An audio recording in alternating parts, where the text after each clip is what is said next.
Hi friends, தேங்காய் கொஞ்சமும் சேர்க்காத தட்டுக்கடை தண்ணி சட்னி எப்படி செய்யறதுன்னு தான் இன்னைக்கு நான் உங்ககிட்ட ஷேர் பண்ண போறேன்.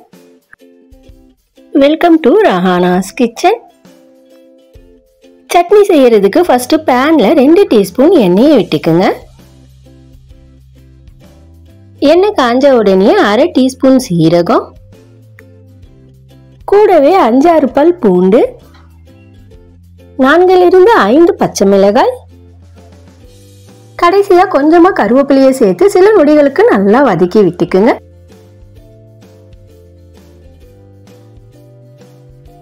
எல்லாம் நல்லா வதங்கினதுக்கு அப்புறம் எண்ணெயை ஒரு பக்கமா நிறுத்தி விட்டுட்டு மற்ற வதங்கின பொருட்களை மட்டும் ஒரு பிளேட்டுக்கு மாத்தி விட்டுக்குங்க.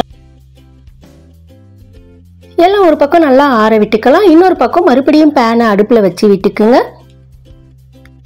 ஏற்கனவே அந்த பேன்ல எண்ணெய் இருக்குங்க. அது கூட 1/2 கப் அளவுக்கு வறுத்த வேர்க்கடலையை சேர்த்துக்குங்க. பச்சை வேர்க்கடலை சேர்க்கறதா இருந்தாலும் சேர்த்துக்குங்க. நல்லா வறுத்து விட்டுக்குங்க.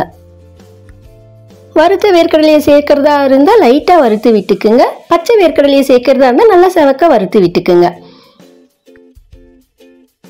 வேர்க்கடலை கொஞ்சம் வறுபட்டு வர ஆரம்பிக்கிற நேரத்துல 1/4 கப் அளவுக்கு பொட்டுக்கடலையை சேர்த்து விட்டுக்குங்க.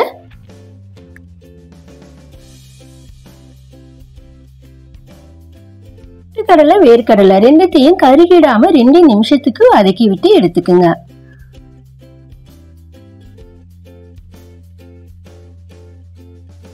ரெண்டும் நல்லா வறுபட்டதுக்கு அப்புறம் ஒரு பிளேட்டுக்கு மாத்தி விட்டுட்டு ரெண்டுத்தையும் நல்லா ஆற விட்டு எடுத்துக்கலாம். 2 பிளேட்ல வறுத்து எடுத்தது ரெண்டுமே நல்லா ஆறி வந்ததுக்கு அப்புறம் ஒண்ணா மிக்ஸி ஜார்ல சேர்த்து விட்டுக்குங்க.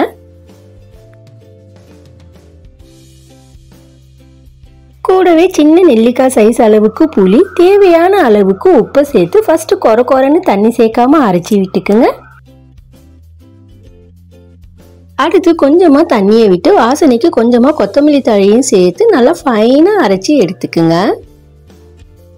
கிண்ணத்துக்கு மாத்தி விட்டுட்டு மிக்ஸி ஜாரை நல்லா தண்ணி விட்டு அலசி அதையும் சேர்த்து விட்டுக்குங்க. சட்னி உங்களுக்கு எந்த அளவுக்கு தண்ணியா வேணுமோ அந்த அளவுக்கு தண்ணியை சேர்த்து அலசி சேர்த்து விட்டுக்குங்க. சட்னியை தாளிச்சு விட்டுக்கலாம். தாளிப்பு கரண்டியில கொஞ்சமா எண்ணெயை விட்டுக்குங்க. எண்ணெய் காஞ்ச உடனே கொஞ்சம் கடுகு, உளுத்தம் பருப்பு, கொஞ்சமா கருவேப்பிலை, கொஞ்சம் கொத்தமல்லி தழையை சேர்த்து தாளிச்சு விட்டுக்குங்க. எல்லாம் நல்லா பொரிஞ்சதுக்கு அப்புறம் தாளிப்பை சட்னியில சேர்த்து விட்டுக்குங்க.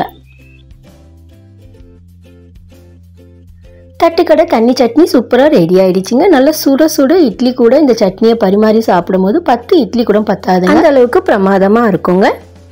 நீங்களும் ஒரு தடவை ட்ரை பண்ணி பாருங்க.